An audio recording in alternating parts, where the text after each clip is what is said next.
Pemirsa, Badan Pendapatan Daerah Kota Manado targetkan 407 miliar untuk pendapatan asli daerah di tahun 2022.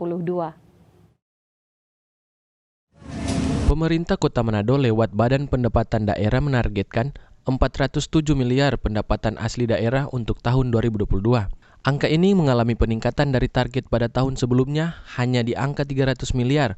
Pajak rumah makan dan restoran tetap menjadi objek pajak yang paling tinggi di Kota Manado. Kepala Badan Pendapatan Daerah Kota Manado, Stephen Rende, mengungkapkan pihaknya akan mengupayakan seluruh sumber daya yang ada agar target PAD bisa tercapai. Mengingat tahun lalu realisasi PAD tidak mencapai target. Jadi target ini kan ada kenaikan, ya, 407 totalnya, termasuk dan retribusi kebersihan. Dia kenaikan tahun lalu 353 ya, iya.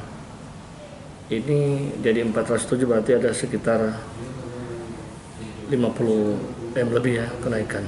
Nah, ini tentu memberi suatu ya bagi Bapenda untuk lebih giat tentu ya menagih semua ini potensi-potensi yang ada, tentu dengan berdayakan semua kemampuan yang ada baik dari SDM dalam Bapenda maupun potensi pajak yang ada. Ya tentu kita berusaha maksimal untuk bisa mencapai target yang sudah ditetapkan oleh pemerintah.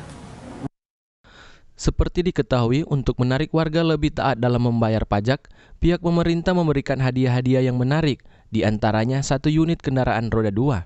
Hizkia Warankiran melaporkan untuk Kawanwa TV.